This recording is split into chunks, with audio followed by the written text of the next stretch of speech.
Todo mundo conhece o iPhone, mas quase ninguém faz ideia do que realmente acontece por trás da fabricação. Desde a transformação de areia comum em um dos chips mais avançados do planeta, até processos questionáveis em fábricas gigantescas que abrigam mais gente que cidades inteiras. Hoje, você vai ver o que nunca aparece nas propagandas da Apple, o que eles não querem que você saiba. E tudo começa com algo absurdamente simples. Vamos lá, pode parecer absurdo, mas o cérebro do seu iPhone começa como areia. A mesma areia que você vê na praia. A mesma areia que gruda no seu pé quando você vai para o litoral. Mas essa não é uma areia qualquer. Ela é rica em dióxido de silício. E é esse material que vai passar por um processo tão extremo que parece ficção científica. Primeiro, a areia é aquecida a mais de 1.600 graus Celsius. 1.600! Para você ter noção, lava vulcânica chega a apenas 1.200 graus.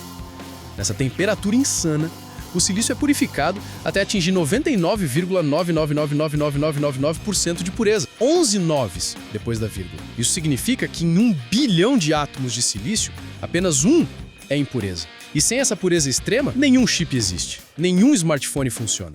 Nenhuma tecnologia moderna sobrevive. Mas aqui vem a parte que muita gente prefere não comentar. Esse processo todo é controlado por poucas empresas no mundo. Lugares altamente secretos. Ambientes tão protegidos que parecem instalações militares. Por que tanto sigilo? Bom, vamos descobrir. O silício purificado vira um disco, um wafer. Parece um CD prateado e brilhante. Mas sobre esse disco vai acontecer algo absolutamente hipnotizante. Máquinas que custam mais de 300 milhões de dólares, cada uma, mais que um jato particular de luxo, começam a desenhar circuitos microscópicos na superfície desse wafer. Estamos falando de transistores tão pequenos que você conseguiria colocar 1000 deles dentro da espessura de um fio de cabelo humano. Essas máquinas usam luz ultravioleta extrema, EUV elas chamam, Extreme Ultraviolet, um tipo de luz tão precisa que consegue gravar padrões de 3 nanômetros. 3 nanômetros. Para comparação, um vírus tem entre 20 e 300 nanômetros. O chip do iPhone é menor que a maioria dos vírus que existem. E aqui entra um detalhe crucial. Esse processo é tão sensível que qualquer partícula de poeira, qualquer vibração mínima, qualquer falha microscópica pode arruinar milhões de dólares em segundos. Por isso, essas fábricas têm salas 10.000 vezes mais limpas que um hospital. O ar é filtrado constantemente, os funcionários usam trajes espaciais e o nível de sigilo é absurdo. Só 3 empresas no mundo sabem fazer isso direito. TSMC, em Taiwan, Samsung na Coreia do Sul e Intel nos Estados Unidos. E adivinha? A Apple depende completamente delas.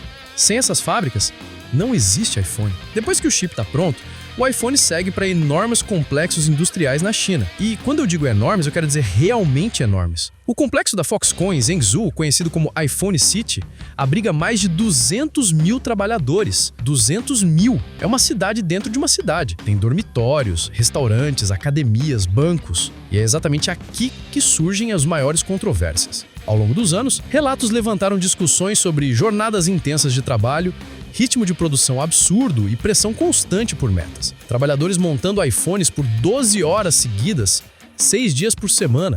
Em 2010, houve uma série de casos que chocaram o mundo. A Foxconn respondeu instalando redes de proteção nos prédios. Redes de proteção.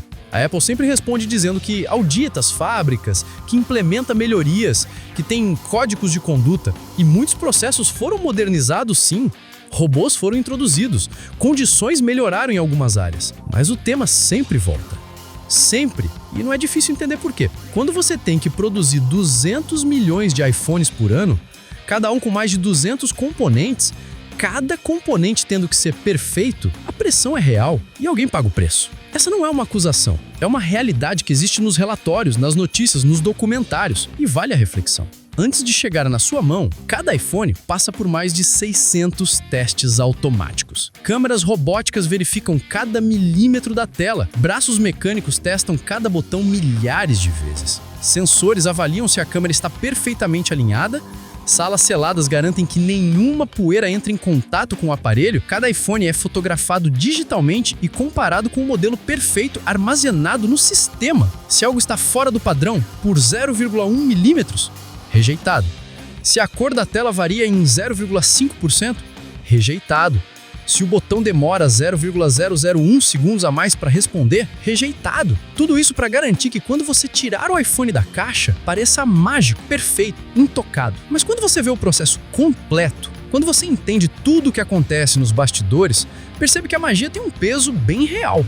Vamos aos números. Um iPhone contém materiais de 6 continentes diferentes. Cobalto do Congo, lítio da Austrália, terras raras da China, ouro do Peru. Para fazer um único iPhone, são necessários cerca de 80 quilos de matéria-prima bruta. 80 quilos! O chip A17 Pro tem 19 bilhões de transistores.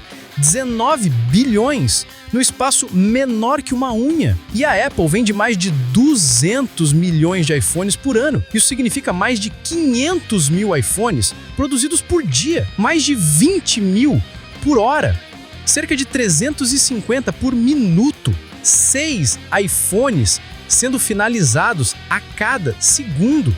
Agora, multiplica tudo isso pelos materiais, pela energia, pela logística, pelas pessoas. Começa a fazer sentido porque existe tanta pressão, tanto sigilo, tanta controvérsia? No fim, o iPhone é uma obra-prima de engenharia. Isso é inegável. Mas também uma mistura complexa de alta tecnologia, mão de obra intensiva e processos que levantam discussões há anos. Essa é a verdade por trás do iPhone. E agora, você sabe.